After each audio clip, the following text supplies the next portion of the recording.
कधी बोलू? हे बघ, मला हे सगळं ना आता रिअलाइज झालं जेव्हा मी बाहेर गेलो आणि मग चंदननी दिव्याचं नाव घेतलं आणि मग सगळ्या गोष्टी एकदम माझ्या समोर आल्या, सगळे डॉट्स जुळले. हे जे घटनाक्रम आहेत ना, ते जे काही घडलेत ते सगळे एकदम क्रमात माझ्या लक्षात आले आणि मग मी विचार केला. मग मला कळलं. कसले क्रम? अगं सांग ना आशू, कसले क्रम? अगं त्या दिवशी तुझा बर्थडे होता आणि मी येत होतो. तू नाही आलास ना पण. अगं मी आलो ना, मला तुला तेच सांगायचं होतं.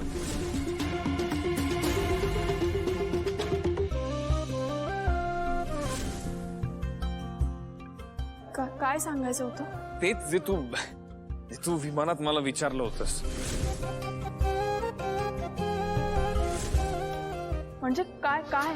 शिवाय यार, मुद्दामून नको करूस. मी प्रपोज करायला येत होतो तुला.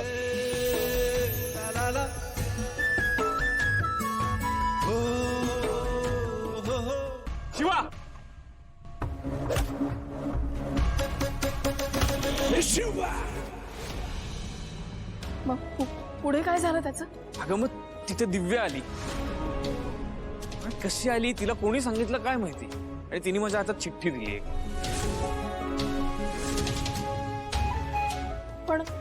पण मग स्टेफनीच्या घराचं होत असताना तू भीक म्हणून पैसे दिलेस, त्याचं काय होतं? त्या दिवशी मी दिव्याकडे पैसे दिले, तिला सांगितलं ते स्टेफनीला दे. तू मला सांग, तुला कसं वाटलं की मी भीक म्हणून पैसे दिले? कारण मला दिव्याने सांगितलं. कारण हे एक्झॅक्टली, दिव्या. त्यानंतर मी ती व्हॉइस नोट ऐकली. मग मी चंदनला भेटायला गेलो, मला त्याला प्रश्न विचारायचे होते. पण मग माझ्या गाडीचा अचानक सायरन वाजायला लागला आणि मी ह्या सगळ्यामध्ये एकच कॉमन फॅक्टर मला लक्षात आला, आणि तो म्हणजे दिव्या.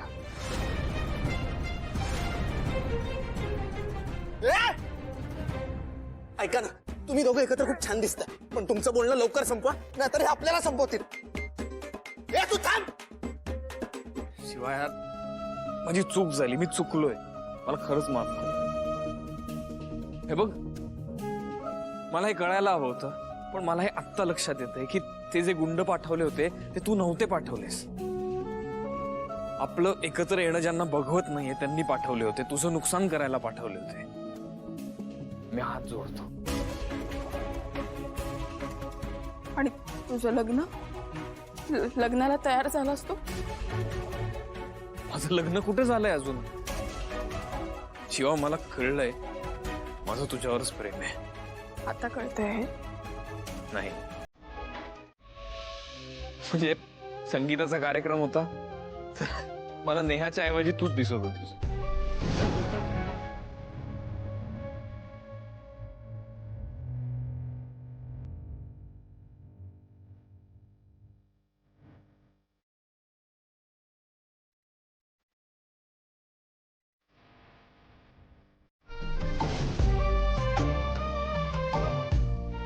त्यानंतर ते हळदीचा कार्यक्रम होता तेव्हा मांजा आला ते मोरपीस घेऊन, फिरवायला लागला माझ्या तोंडावरून.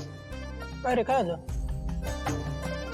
काही आठवलं का? म्हणजे मोरपिसाने आधी कोणी काही औषध वगैरे लावलंय का?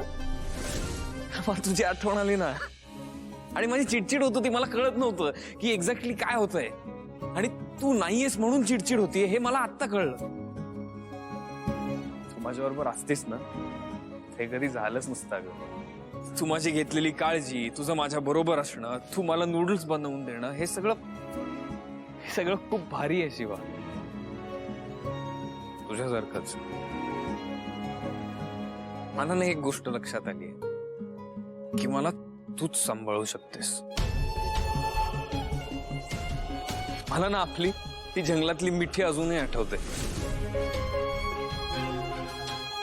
तू मला केलेलं प्रपोज आठवतं.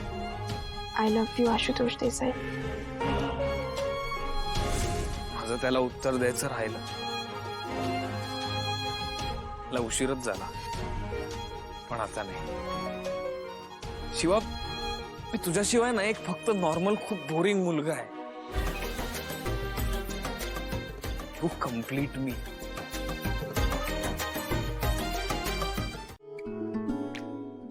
काय रे तू पण, तुम्हाला दोघांनाही माहिती होतं. तुम्ही मला येऊन सांगितलं का नाही?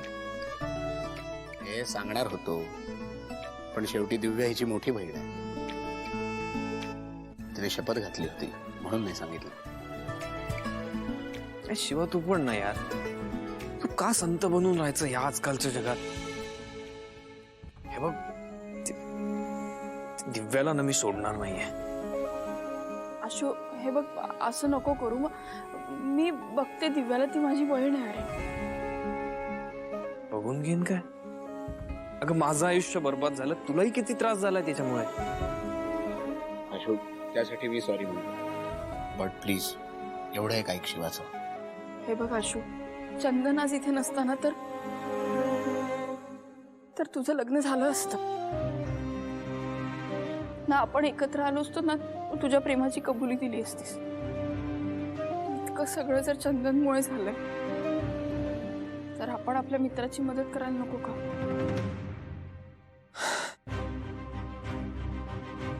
ठीक आहे, फक्त तिने ज्या काही चुका केल्या त्याचा पश्चाताप तिला झाला पाहिजे, ती जाणीव झाली पाहिजे. डोंट वरी, ती जबाबदारी माझी. शिवा चला. कुठे?